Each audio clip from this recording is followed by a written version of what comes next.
Well, hello, everybody. My name is Cheyenne Jenvey, and welcome to Dragonfly Discussions. This is my first time on here by myself, beginning this podcast and a dream that I'm trying to make happen to help just share stories and help bring awareness to things. This is a safe space to just talk about a lot of things and have some discussions with the Dragonfly. I'm not quite sure. I hope you all can see me on the main camera. It's kind of different looking at my laptop and all of these screens. But you should be seeing me sitting between my award that I just won. I just won a International Impact Award for Overcoming Adversity. It is a beautiful award, as you can see. And I am very proud to be able to say that I am now an award winning author. I have come a long way to achieve this for my book, Dragonflies and Demons. Um, so here we go. And I just want to say that I am wearing, this is a replica dress of Marilyn Monroe. I love Marilyn Monroe. This was a replica dress that she wore with her engagement photos, I think it was, with Arthur Miller in the garden. So I have put dragonflies all over it, and I wore this for my award event, and I am wearing it again today. So welcome, welcome, welcome again. Basically, what I'm going to do today is I'm just going to read chapter 1 and just kind of reflect on what I'm going to share with you. And if you have an opportunity to pick up my book, it is available on a lot of platforms. There's Amazon and Barnes and Noble are the major ones. There's Goodwill. There's oh goodness, there's Smash Books. There's I should actually have all that, but so anyways, you can find a lot of that information online. You can find me on Facebook by Live Vertically or look me up by my name, Cheyenne Jenvey. There's lots of ways to find me. You can just even Google me, and I'm like, I did it once here recently. I think I was like 8 pages deep. Pretty interesting. But okay. So I'm going to get started. Excuse me, I'm going to take out my gum.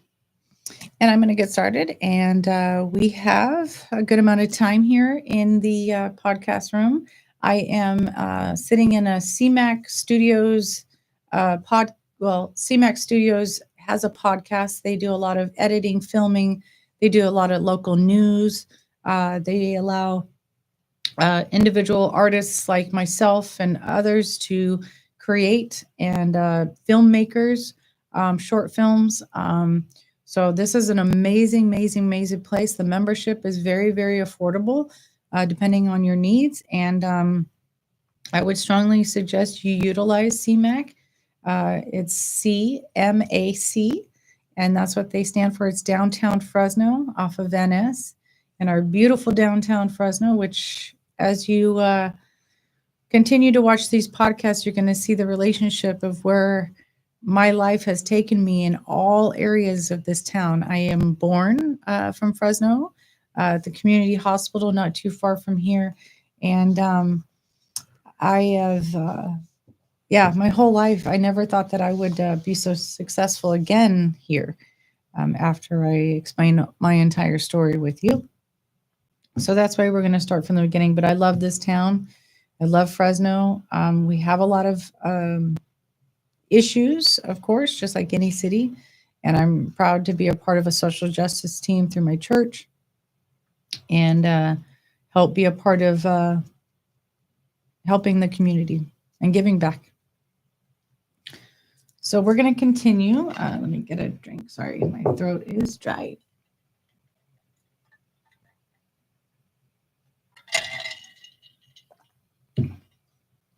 Okay.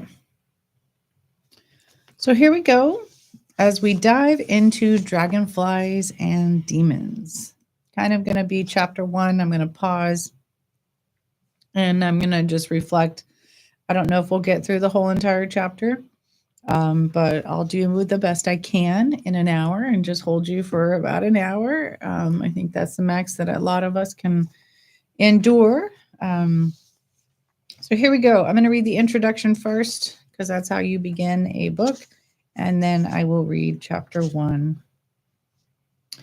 There used to be 4 distinct seasons in a year: winter, spring, summer, and fall. And we have somebody. Welcome.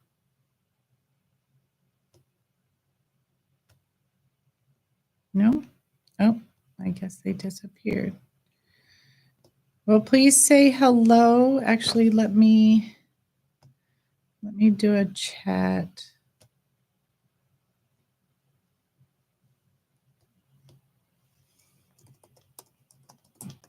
Welcome anyone here to this podcast. I have just introduced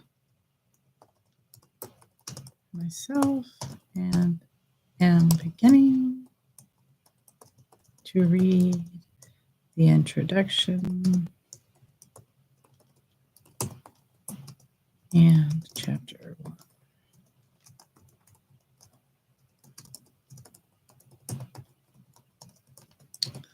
Please say hello.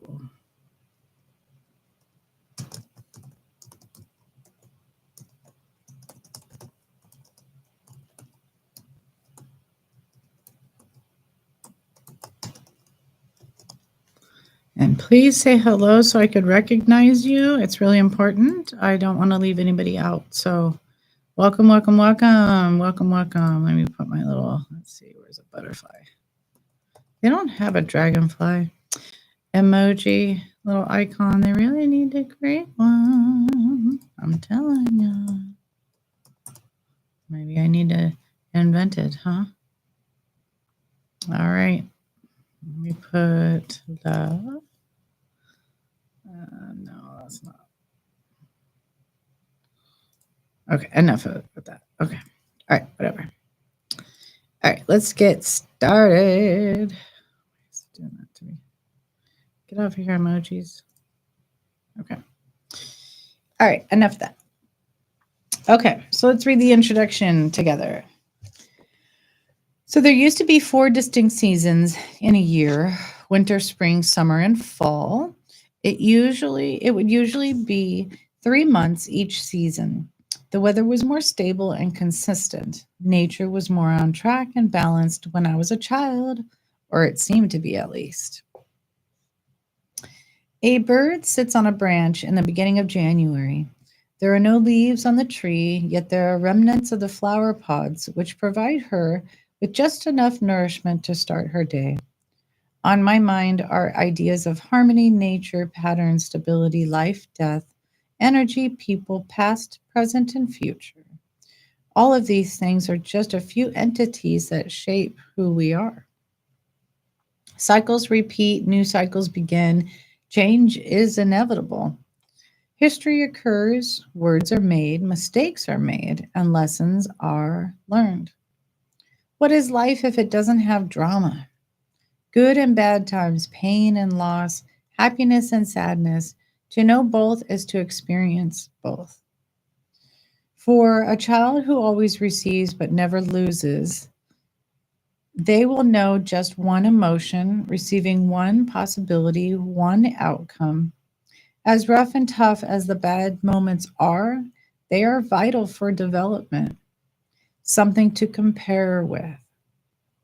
The hard times teach us strength, courage, bravery, love, humility, tenacity, wisdom, gratitude, and the pure evil that exists in this world, as well as the good times that teach us pure happiness, laughter, and escapism. I've had a really, really great life and childhood. I've also had a flip side to my childhood. Normal versus chaos is what I named it. I have seen the horrors that should only be read in books. I have had to gain wisdom beyond my age. I have escaped death multiple times. I have lost a lot. I have gained a lot. I have lived, suffered, and still become who I am supposed to be. I am not perfect. Although us Virgos, I'm a Virgo. Hey, Virgos, any Virgos? I don't quite know what my cusp is, but I'm 9/9, so I'm in the beginning part of it. So y'all want to give me some feedback, that would be great. I am not perfect. I'll repeat that. I'm not perfect. Although we Virgos would never admit that. I am humble and honest with myself. I am like a lot of people. My story is no more special than the next. I just feel the desire to share it. It is real. It is my truth. It is my voice finally speaking up as I was quiet for far too long. Had I spoken up, I would have perhaps been spared some of the chaos I experienced and would be a different person today. However, that was not the case. Therefore, this is me. Maybe I can help others raise their voices too. The teachers, bosses, family members, bullies, friends, priests, and society that tell us to keep quiet or how no one will believe you, well, no more. Spring will be here soon. The flowers will bloom, buds will burst open, and the trees will become full again. Everything will be colorful and vibrant. The air will be filled with clean new life. Fresh beginnings will start to appear. Animals will come out from hiding, and all things will become alive again. Every 4 seasons are like periods of life. We can learn, hibernate, and heal through each season as each season comes and goes. Excuse me. We can change, shed, and blossom into new beings than the year before. Like a caterpillar that starts as just a larva-looking creature and then forms a cocoon around itself to encapsulate into perfect hibernation until one day the cocoon breaks open and becomes this enormous and beautiful butterfly, full of all the colors and vibrancy of the rainbow. It flies to her first branch and makes it, brushing off and cleaning its new wings that were beyond its body. Oh, could you imagine being a beautiful butterfly or a dragonfly? Dragonflies are pretty cool. We talk about that, I think, in the fifth or sixth chapters. It's in the later chapters. It flies off, beyond its body, looking around into this new world. What will be next? Just like that, it takes flight into the sky and its journey begins. And then I have a quote here: healing is a marathon, not a sprint. Wow, this is really, really cool to be rereading again. It's been a while since I've read it, my introduction. There's a lot of things that I could resonate there and really go further into deep detail. Finally finding my voice. That is because I was a really, really scared child for a long, long time. I didn't know what to do. So this book is a really testament to speaking up and sharing your voice and knowing that you're not alone. And by speaking up, you realize that you're not alone because there's a whole lot of other people who have been harmed in similar ways. And I never thought the impact I could make on people, but so far people have told me that they feel heard through the pages of my book and the experiences of being so raw and honest. And I didn't even, like, my book doesn't really scratch, it just scratches the surface. It doesn't really go into all the details. So that's why I hope to have more discussions with you all and share more about me and myself, um, and just be a little bit more honest. Because this book would have been probably like 1,000 pages. I think it's only 300, yeah, 300, 278 pages. So it could have been like 500, but I didn't want to overwhelm you all. So I just thought I would leave some curiosity. And so far, it's worked. There's a lot of people who are interested in asking more questions. They want to know more detail.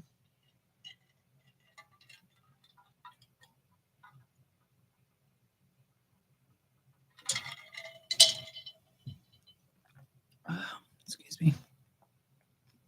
So now we're going to go into chapter 1. Chapter 1, I figured the only way to understand my story is to explain my parents and who they were. And it kind of explained my genetics in ways. And so chapter 1 is kind of taking a time travel back into time where I interviewed people to get the story of both my parents' lives and the details of their lives and their childhood and their upbringing and everything that they had went through. Excuse me, because we're our parents, right? Genetically, at least. So I had a really great dad, and I had a really great mom. Or I'm sorry, I had a really bad mom. Jesus, I don't know where that came from. I had a really bad mom. So I felt it was important to explain their history and everything about them, because it's just how can you not? So chapter 1 is titled Time Travel. The beginnings. My birth mother, Debbie, was born on August 28th, 1955, in Lindsay, California. At the time of her birth, her mother was living with her mother, Debbie's grandmother. Sadly, Debbie's father, Leroy, was away in the army when she was born. Soon after, when Leroy returned from the army in 1956, he divorced. Oh, wow, that's a mistake. He divorced Debbie. Interesting. That's an error right there. He divorced. Why is that? Hang on a minute. That.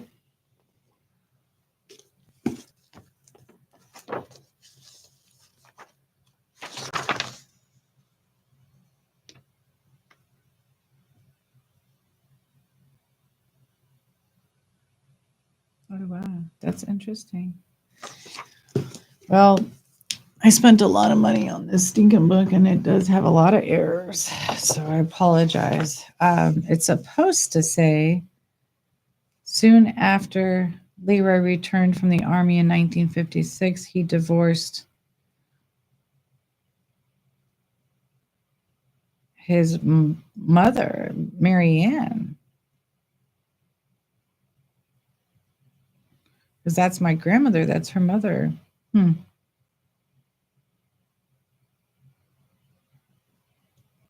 Interesting. Sorry. I'm a little struck by that. He divorced Debbie. At first, he refused to believe she was his daughter. He and her mother had many issues, including the fact that Debbie's mother wanted to get married and settle down. However, Leroy had other plans that didn't factor in her mother nor Debbie. So yeah, he came back from the army. My grandfather was a very evil man, and he got my grandma knocked up. I can't believe I made that error. He got my grandma knocked up while he was flirting around in the army, and he was actually a really smart person, but he was very evil. And so he refused to say that he was the sperm donor to my mother, Debbie. And my grandmother's name is Mary Ann. So Yeah, kind of wrong. My grandmother had never had sex with anyone. Like she was, I believe she was a virgin to him. And for him to do that, it was really heartbreaking for her to go through. Later, Leroy, and then I'm going to go further into Leroy. He's, yeah, he's a bad guy. I saw a picture of Leroy, and that's my grandfather, my birth mother's father. Um, that's where the evil side of my lineage comes from. Is the bad side is all my birth mother and all that. Excuse me.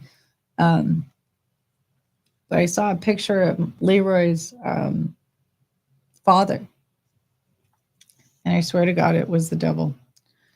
I swear it looked like the devil. It was the most wicked thing I'd ever seen. And you'll hear me share, but you'll see how much my grandfather was the devil.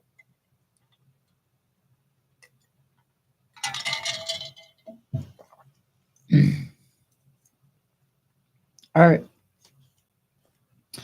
Later, Leroy got married to another woman. So he didn't marry my grandmother, but he had like an affair or whatever, and he married a whole nother woman in 1957 and had 3 sons with her. But that marriage didn't pan out since they got divorced 2 years later. Subsequently, Leroy also got arrested for attempted murder. This is my grandfather. Attempted murder for that same year and got sent to San Quentin prison. By this time, Debbie's mother had gotten back together with him. My grandmother is like the most enabling and sad and just pathetic woman. She will turn a blind eye to abuse and just let this man do the harm that he's done.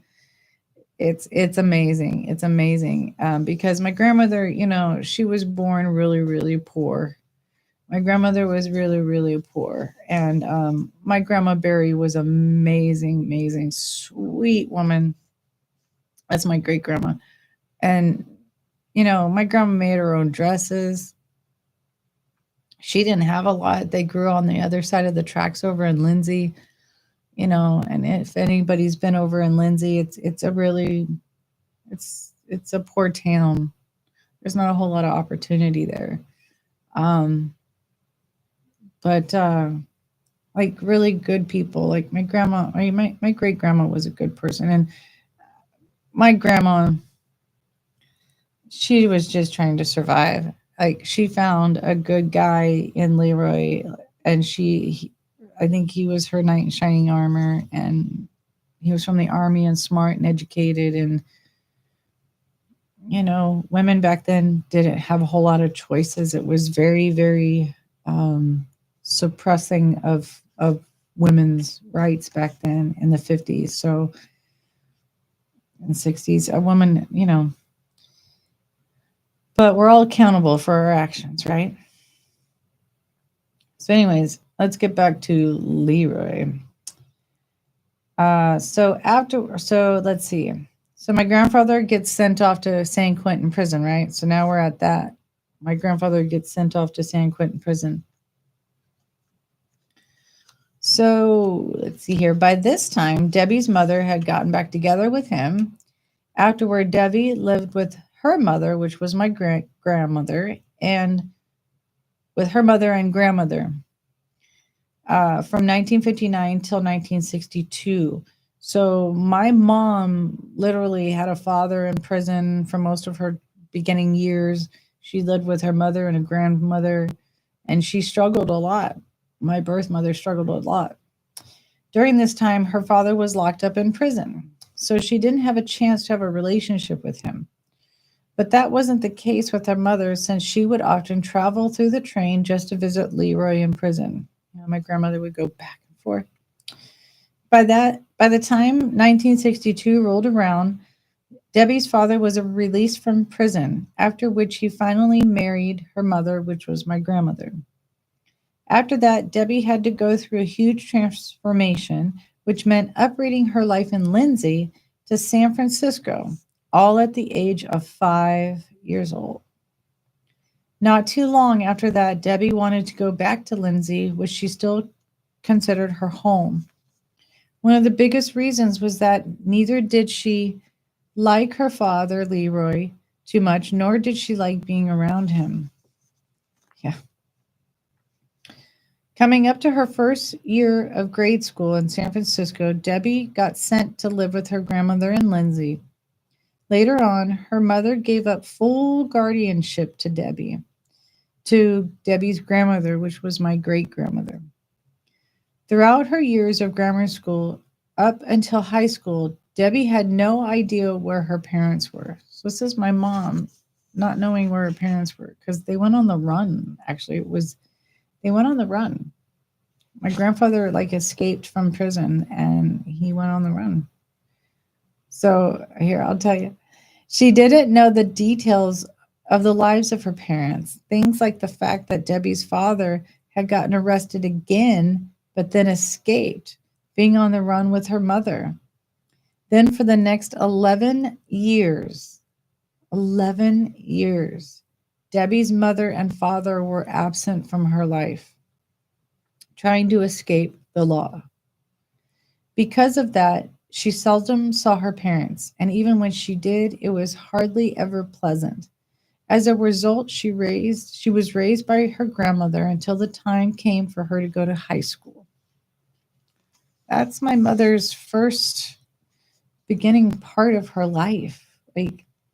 How horrible. How horrible, seriously. And this is my father, my loving father. My father, Don Jenvey, was born on July 20th, 1953, in Lindsay, California as well. He was the second oldest in a family of 3 children, having an older sister. His family had archaic views, which meant even though he was not the first child, the entire family celebrated his birth, since he was the first son in the family. They celebrated because his birth meant the family name would carry on, which to my father's family was a very important detail. So my dad was completely opposite of the hard life that my mother grew up in. My dad had a lot of structure and love and money and stability. So completely opposite. Completely opposite. How my parents fell in love with each other, I don't even know. I'm sure my dad probably still couldn't even explain it and what he saw. But he always would tell me the greatest thing that came out of it was me. But the only greatest thing that came out of it was me. So, I love you, Dad. I love you, Dad. All right, so then let's go into my dad. Okay. Don, my dad, hailed from a family that was quite wealthy and had a prominent status in the community. Sorry, I was checking the time. 20 minutes, not bad. Hope y'all are doing well. Hang in there. Chapter was not too long, but I hope that you enjoyed this so far. You are enjoying this so far. Okay, so Don, my dad, hailed from a family that was quite wealthy and had a prominent status in the community. His father was born in Lindsay, and his mother was born in San Jose, California. Woo, San Jose. Later in life, during grade school, my father was taught how to ski and swim, which helped him become quite athletic. He was a child not unlike any others who wished to gain their parents' approval in everything he did. Alas, he always felt like he fell short and could never please his father, who was set in his ways. Excuse me.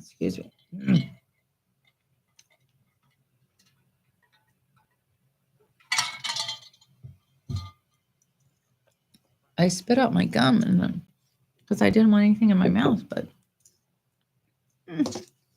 sorry. It's hard to be talking like this. Sorry. I'm not used to it. Okay.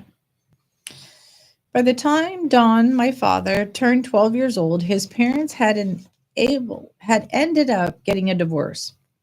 But the tragedies of his life did not end there, as more suffering and misery was coming his way. His father had a deep love for golf and would often take my father along with him so he could be the golf caddy on the course. Unfortunately, one day my father wasn't with him. His father got a serious heart attack on the golf course and instantly died before the ambulance could even get there. My father was only 13 years old at the time of this tragedy. After the sad incident, his mother had to try to keep the family together since she was all alone now with 3 kids to feed and take care of. Her mother helped her out financially, but she struggled to keep up with all the traditions Don's father brought into their lives, such as ski trips and beach trips. It was important to my grandmother to continue with all the fun activities their father did, so she promised herself to keep those traditions alive for the sake of her family's happiness.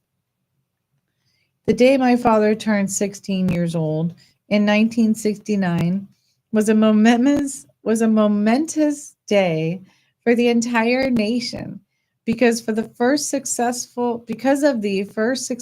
space trip to the moon. Ironically, my father loved space and wanted to be an astronaut. His mother would often joke around with him, saying things like, "What more could you want for your birthday? They just went to the moon." Ooh, Neil Armstrong, yeah. It would always make him laugh. He smiled at how his mother would make him feel special. How they met. So this is how my father and Debbie met. A little story of their relationship. It was during high school when my parents first met. Debbie was a sophomore and Don, my father, was a senior. He was an athlete and excelled in swimming and football. He came from a family of wealth and opportunity. When my father met Debbie, his parents did not approve of her because she was from the, quote, wrong side of the tracks. However, Debbie had found her knight in shining armor in Don. He later graduated from high school in 1970, then went on to Cal Poly in San Luis Obispo, California. But Debbie didn't get the chance to go to college. She dropped out of high school in her senior year to work and support my father. Yeah, she dropped out. During my father's first year of college, he would continue to drive back and forth over the weekends to visit Debbie. Then she got pregnant. My father's mother didn't approve of it and forced Debbie to have an abortion. She was left with no choice. So I wasn't her first technical child. She was actually forced to have an abortion, which through this book and everything and interviewing people, I had no idea because I don't have a relationship with her and I had no idea she had been put through that. That must have been really, really, really hard. Yeah. So she was forced to have an abortion. While my father was away at college trying to focus on making a future, Debbie was home drinking and partying. Soon after, my father left college to return home in 1972. But by this time, chaos had made a permanent home inside Debbie. Brewing and stirring up constant trouble. At this point in her life, Debbie's parents had left their life on the run behind and moved into a home in Exeter, California. So finally, my grandfather comes home. He faces the fact that he's been living on the run He's willing to face the consequences. He had to serve like a short amount of time in like jail or prison or whatever. Then he was kind of let out on like a probation. The laws were so much more relaxed back then in the 50s, 60s. So you have to realize that a lot of things are very different than they are now. Um, so Leroy and my grandmother were allowed to get settled and start a new life. Although my grandfather was never really truly cleared of the charges, he still was convicted of attempted murder and robbery and all of this bad stuff. Anyways. So they came home from the run. While they had been on the run, they had a daughter, and then they had a son when they moved to Exeter. So this is my grandparents. So my grandparents had my aunt Becky and my uncle Kevin elsewhere. Debbie, it was strange. Yeah, it was strange how Debbie didn't even know that she had siblings. Let's see. After my father came home from college, he married Debbie, my birth mother, in December in 1972. It was a small occasion, but not many people were present. My father's family was still not supportive of Debbie, nor did they approve of her or her family. For the next 5 years, my father worked while trying to make a new path for himself in life. We're about 40 minutes in. Oh boy. How much do we have to go? Boy. I don't even know if we'll get through. Ooh.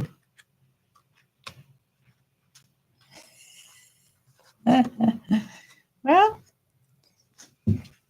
we'll just keep it at an hour, and then I'll just mark when.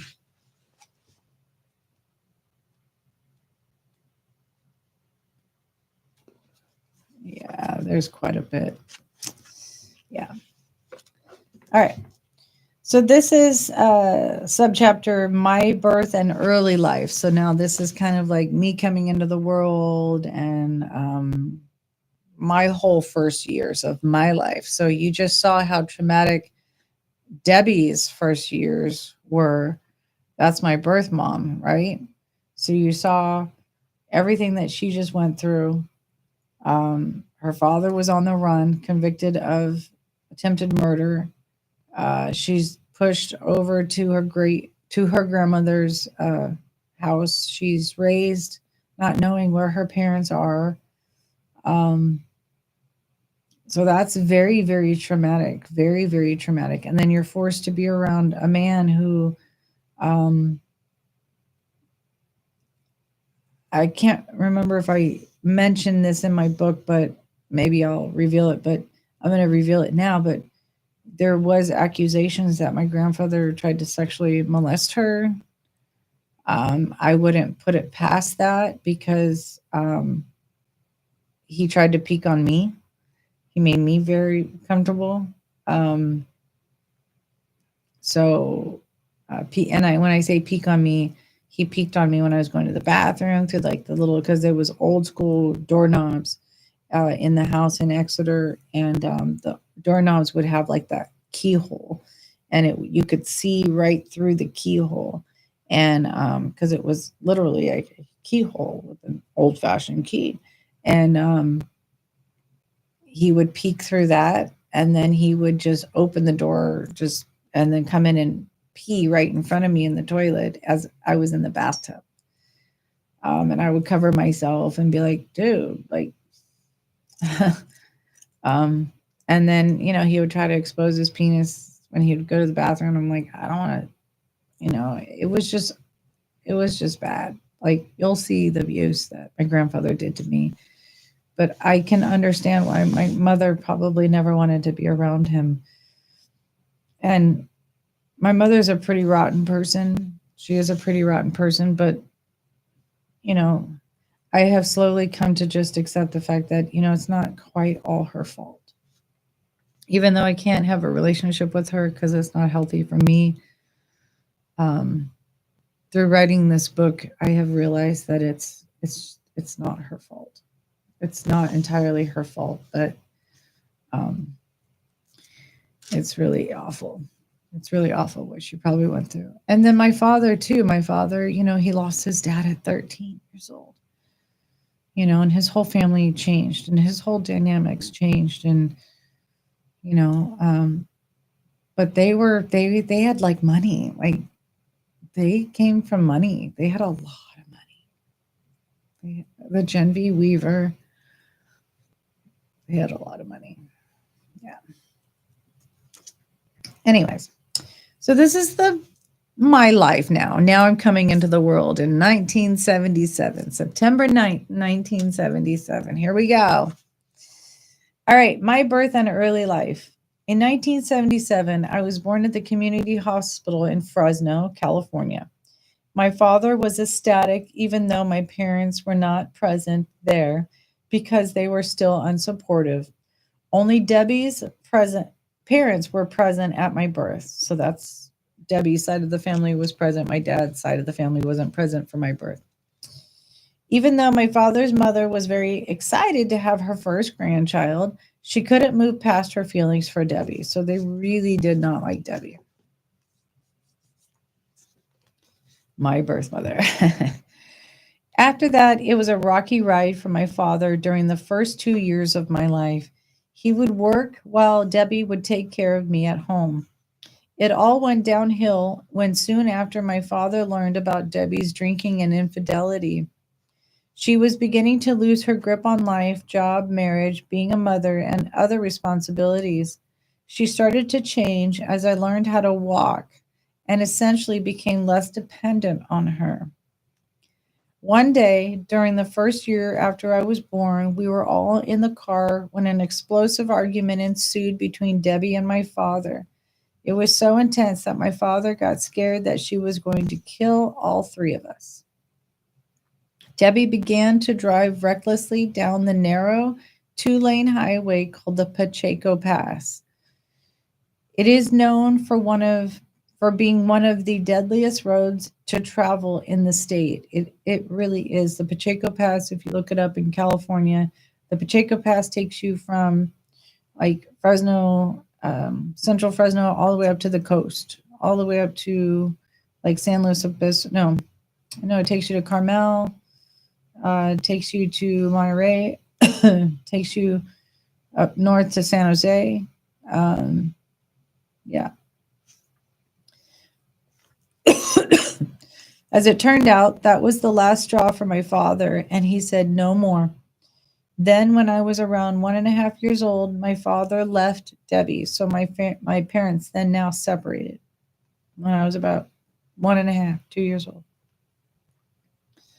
After that, I lived with Debbie and Lindsay for close to 2 years while my father lived and worked in Fresno, California. Back then, it was hard for fathers to get sole custody of the child, and divorces were an expensive affair. It was true. Fathers had a hard time getting custody of kids. The kids always went to the mother. The mother always, like, it was just automatic. And that's still kind of an issue. It's still kind of an issue. Mothers aren't always the best parent, I'm telling you. Fathers get a bad rap. It's really not fair. My dad was a good dad. My mother was not a good mother. All right, so then let's see. Back then, it was hard for fathers to get custody. Soon, however, everyone discovered the chaotic and unsafe environment I was living in with Debbie. She would often leave me alone in the apartment and go out to party with her biker friends. I can say that I was taken care of by the biker community more so than Debbie. And when I say biker community, I mean like the Hells Angels. Sometimes my great grandmother would come to rescue me and take me to her house. So my great grandmother would be my grandma Barry. She was still alive back then, where it was safer for a child. Other times, I would get dumped at my great grandmother's house. Debbie would throw my suitcase and push me out of the car. Literally, I remember I was like a little baby, like child, and she would just throw my suitcase, or the guys, whatever, they would throw my suitcase, and she would literally just say, Cheyenne, get out of the car. And I would just stand there on the curb crying. And then my grandma would come out, my great grandma would come out and be like, what's going on? And I'd be like, I'm just kicked out. I, it was bad. Like, how do you do that to your baby? Like, I was so young. I was so young. Like, I have memories when I was 2, 3 years old of some really, really bad stuff. Anyways, there were times when Debbie would take me to her friend Mike's parents' house, and Mike is Mike Burr, Burr. Debbie changed her name from my last name to Burr, Burr, because she married this evil person. That's why Mikes are not very good. Sorry, I don't want to really say that, but yeah, I don't really have a good relationship with Mike. Sorry. Yeah. Anyways, not all Mikes are bad. I know not all Mikes are bad. I know. All right. So Mike was a bad man and very mean to me. He would party with Debbie right in front of me, drinking, smoking weed, and doing cocaine. And like literally, I was like a baby and watching these people drink, do cocaine on the kitchen counter, like have sex.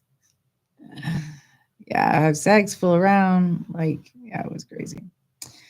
He would sometimes even lock me in a closet while they partied.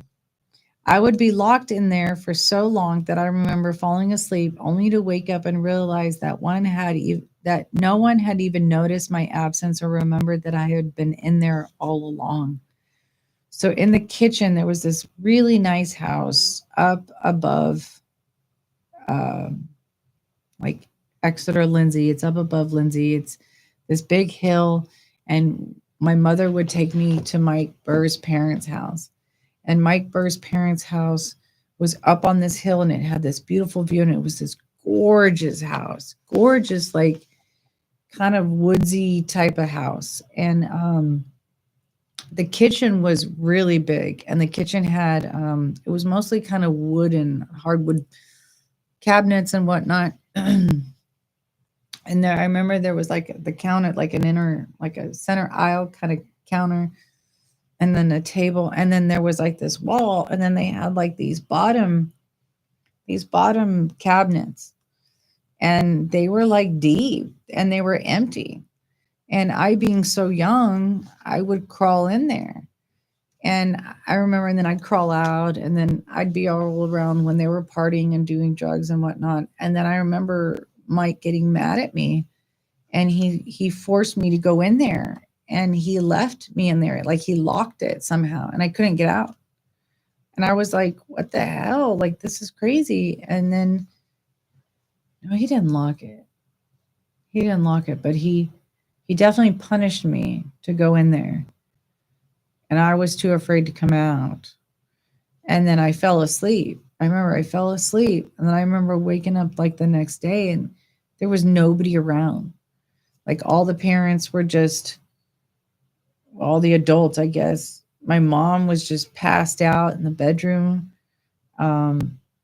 amongst like Mike, and then there was other people passed out. There was alcohol everywhere. Um, and I remember realizing that nobody really realized I was in there. I was like, wow, okay. And then slowly, I guess I made some noise and people started waking up. But yeah, that was wild. That was wild. All right, so that was being locked up.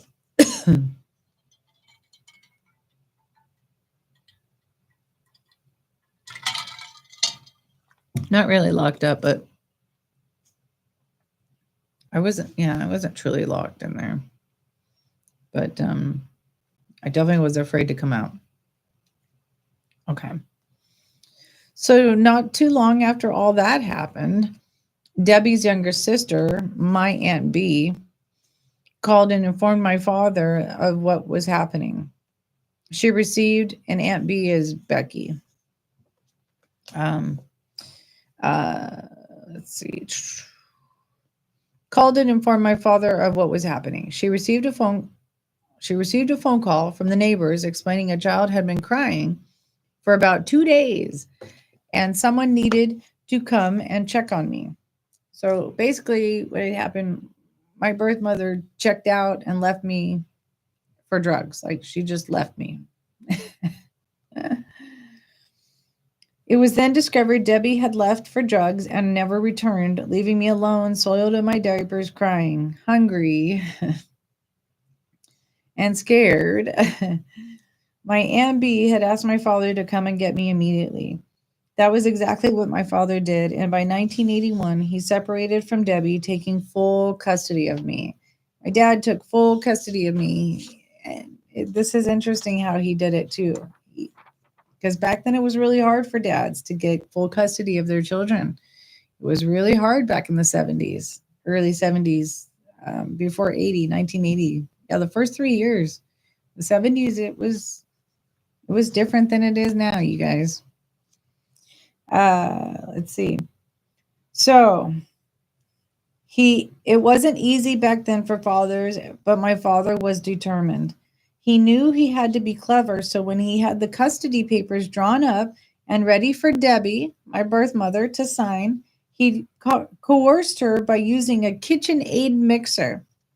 Debbie ended up signing the custody papers quickly and grabbed the mixer, smiling as if she won the lottery.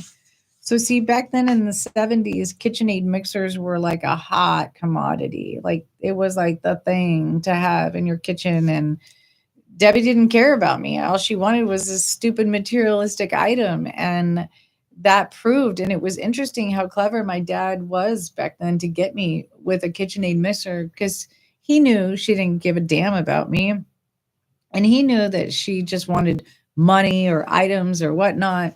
And she chased that, royalty lifestyle that she thought my dad could provide. Well, if my dad could get me and that's all she wants is a KitchenAid mixer, then he won because he got me. And like, how could you do that? How could you trade your child? Like, it's just so bad. Like, that's so bad. Anyway, she got her fucking KitchenAid mixer. So my father was ready to take me away from her. And he had already made arrangements for a preschool and a new apartment. So my dad did his research. He was smart about it. He planned and he found a way to get me legally into his care and away from her. Thank you, Dad. Thank you, Dad. He won the bet. And I was then living with him. I happened to live with him in Fresno, California from 1981 till 1983. What? I can still recall the memories of those years like it was just yesterday. Well, it was just him and I. Like it was just him and I for the first couple of years, because you're going to see my dad meets a woman and remarries to a stepmom. But it was really cool with just him and I in that apartment. Like, so now I'm about like 5 years old-ish, 4 or 5-ish. And I remember everything. Like I said, I have memories all the way from when I was like 2 or 3 years old. So, because they were so traumatic. That's your first development of your whole entire like existence, is the first steps. Those first few years are the most critical years of any human being's life. It's right there where it's all planted in. So I am very, very fortunate that my dad saved me. my dad got full custody of me because I don't say this. I mean, I can't remember, but had I been in my mother's care, and my dad was one of those dads that was like a deadbeat dad, didn't really give a crap. Um, you know, I could be dead. I could be dead, or I could be still out there in addiction, homeless. Or I could be locked into a mental asylum, or I could be in prison. Like, unknown caller. My path could have been so many different paths, but because of my dad, I'm here today. Seriously, I owe everything to my father, Don Jenvey. I love you, Dad.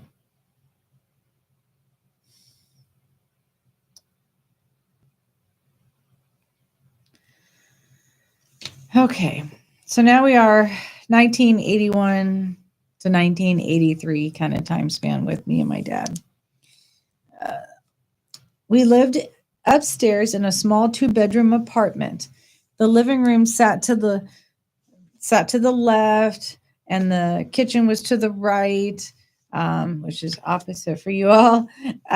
In the back where the bedrooms were, there was like one bedroom off to the left down the hallway, which was his bedroom, and then there was my bedroom, and then there was a bathroom.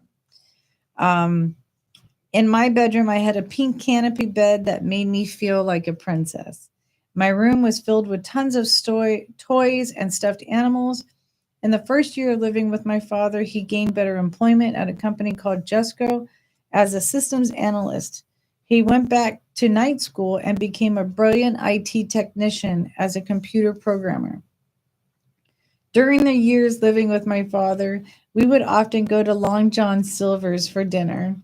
He would tell me stories about hush puppies and how they got their name, and I would giggle.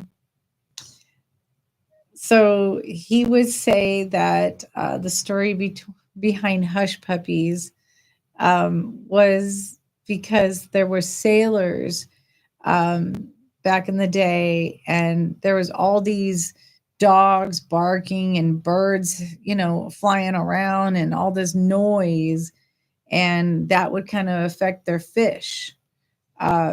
Like, because fish, have vibrancy to sound outside the water, so they were scared to get around. So the fishermen were having a hard time catching fish because of all this noise, because of the dogs and the fish. So the fishermen found a way to ball up and deep fry, like just battered nothing, Now, I mean, it's dough for us, but I don't even know what it was back then for them.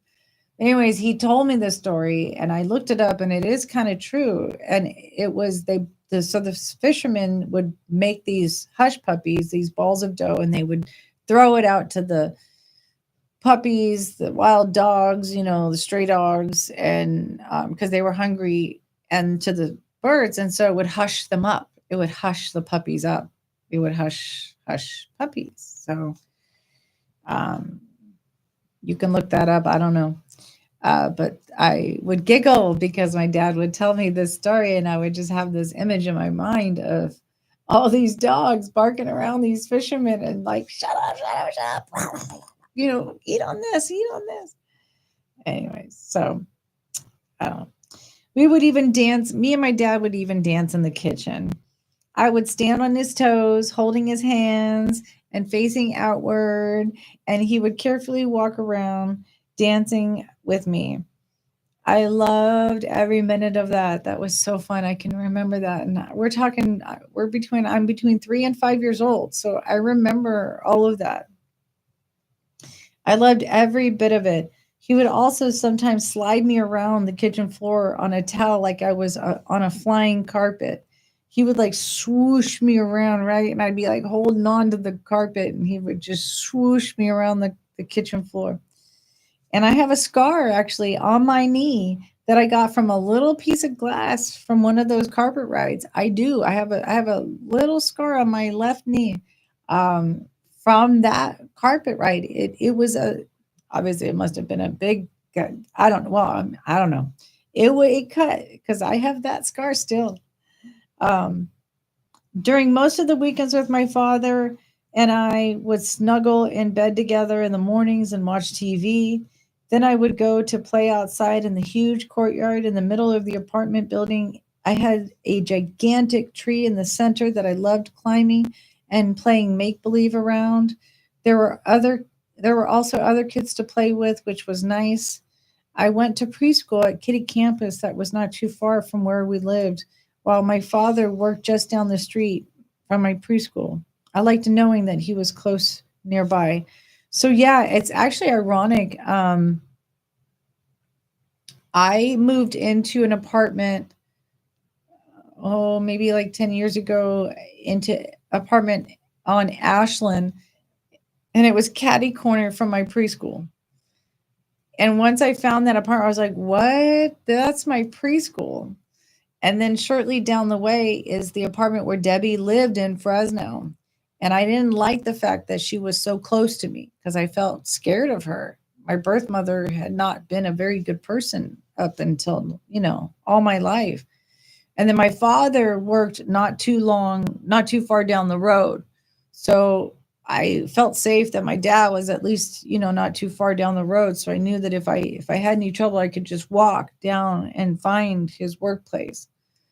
So it was really ironic that in my life, I don't know if I mentioned it in this book. I'm not.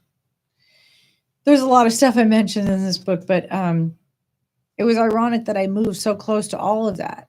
And then now I live a block away from there on Gettysburg. And Gettysburg is where this apartment where him and I had this experience is. So I drive by this old apartment where him and I lived back.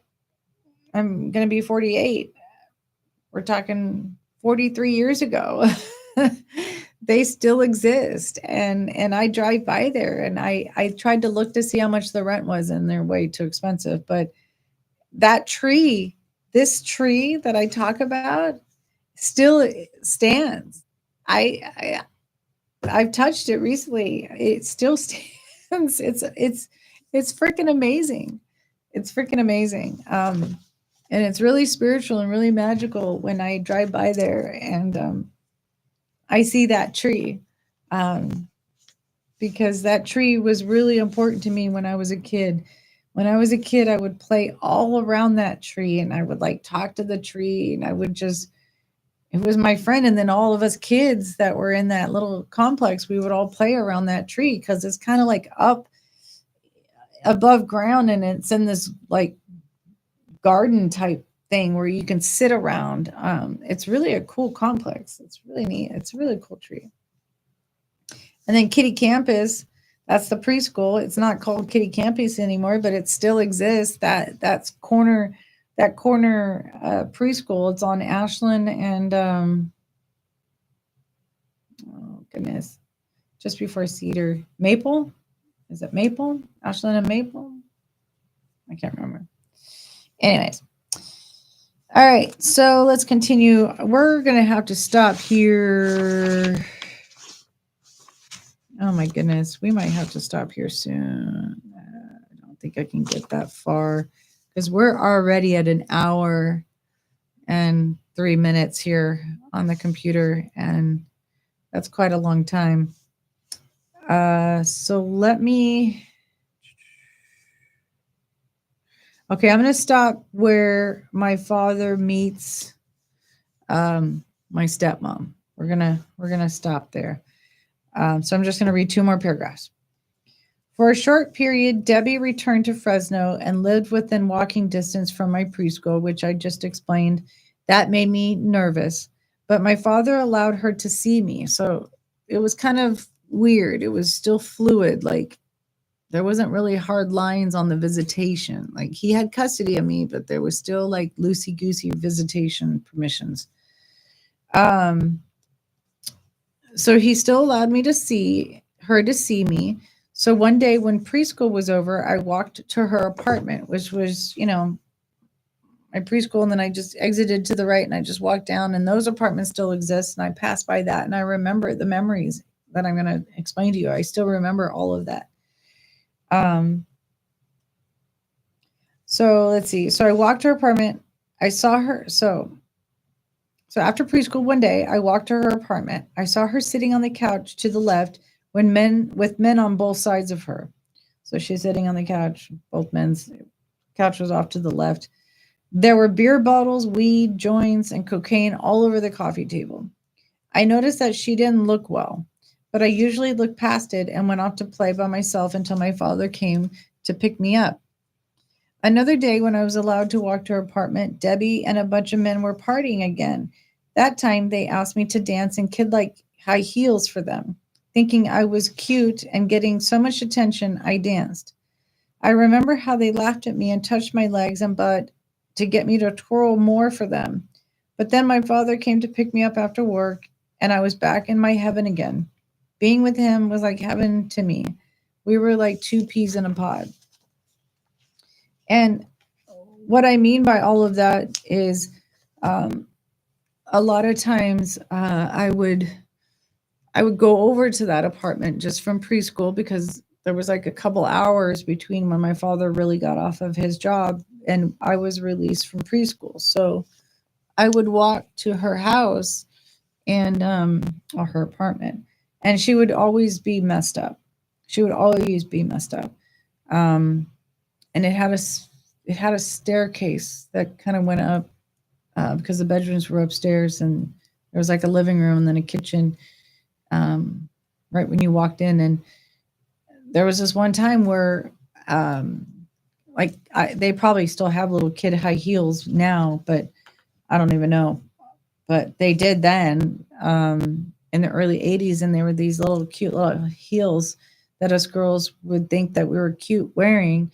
And I would get all dressed up in like whatever little outfits, that I had lying around, whatever she had.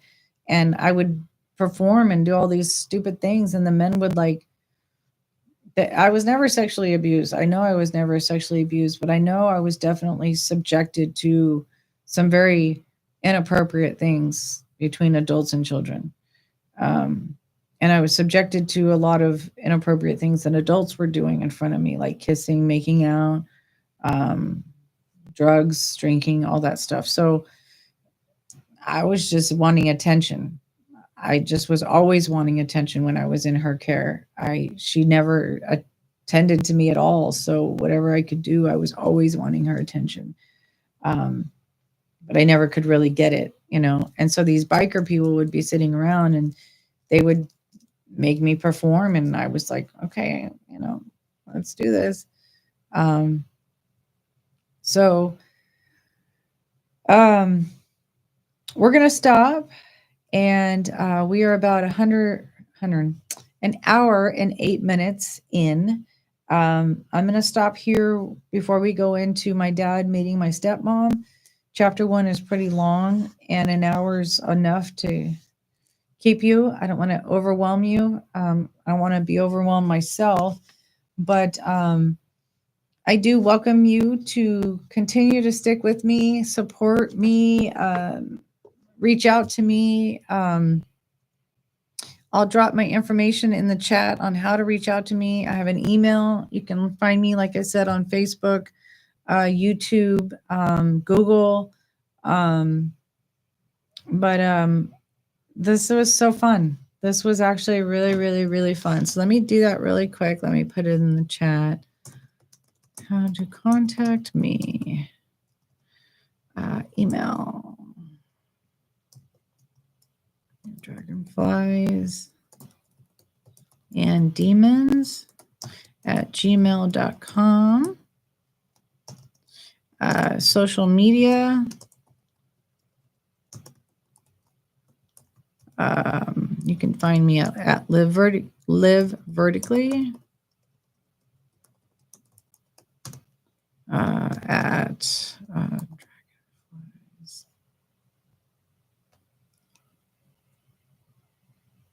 I just put my podcast in there at Dragonflies.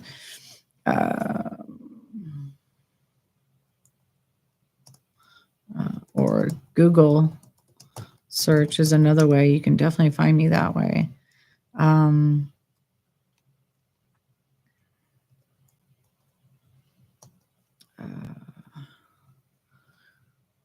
else? I think that's it. Really, I put my email. I don't want you all having my phone number. I don't need that. But okay. So, and then buy my book,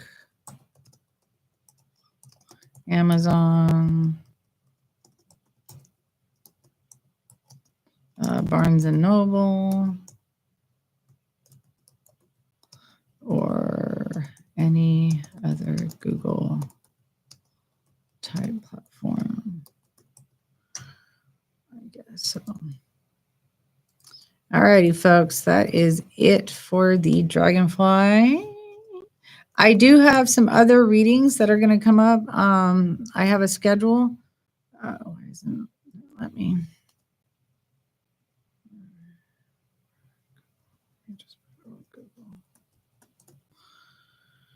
All right. Okay. So we are done. I'm going to end this live session. I will be back to finish up chapter 1. This was kind of cool. It leads me into other avenues. Please share. Welcome your guests to this platform. And I look forward to having you. Please leave me comments how I can support you, how I can help you in any way. If I need improvements, please let me know. But that is all for now. The Dragonfly is signing out. Good night. Not good night. Good day. Believe in yourself. Know that you're not alone. Know that you are loved. Know that you are good. And just keep believing in your dreams. Do not ever give up. Okay. Thank you, everybody. Thank you.